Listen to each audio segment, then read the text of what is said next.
Dhe si keni parë takimin e sotëm të Kurtit me ambasadorit e akredituar në Kosovë, ku, siç u njoftua nga qeveria, i ka njoftuar ata me fazat e zbatimit të këtyre dy ligjeve?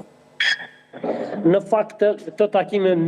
parë nga aspekti sigurisë nuk më pëlqejnë, për faktin se këto ndodhin në momentet fundit dhe vetëm kur gjërat nuk kanë shkuar në mënyrën e dur dhe kur kemi ankesa, mund të themi, qoftë nga partnerët të qoftë dhe nga palët cilët kanë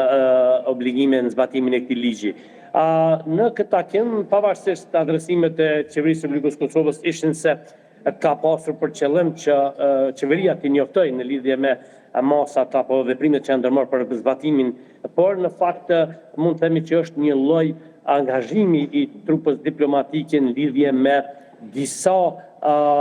normativa që janë kuadër të këtij ligji dhe se ndoshta janë afatet cilat duhet kemi një periudhë caktuar e cila do të ishte më e lehtë sa i përket zbatimit. Thjesht është kërku sipas informacioneve që kemi nga zyrat e huaja, zyrat e Kuintit apo trupa diplomatike që të kemi një lloj zbatimit të ngadalshëm duke marrë gjithmonë parasysh gjendjen faktike në terren që do të krijohet gjatë zbatimit. Pra, u tha se faza e parë e zbatimit të këtyre ligjeve do të përcillet me fushat informuese deri më 15 mars, ndërsa gjobat mund të shqiptohen tek pas kësaj date kur të nis zbatimi plot i këtyre dy ligjeve. Është afati mjaftueshëm? Në fakt po, kjo është edhe rezultati i këtyre takimeve ku është kërkuar që mos të vendosen gjoba për personat të cilët përfshihen në këto vepra, por që në fakt kemi një lloj njoftimi, zbatimi të së drejtës për t'u informuar në lidhje me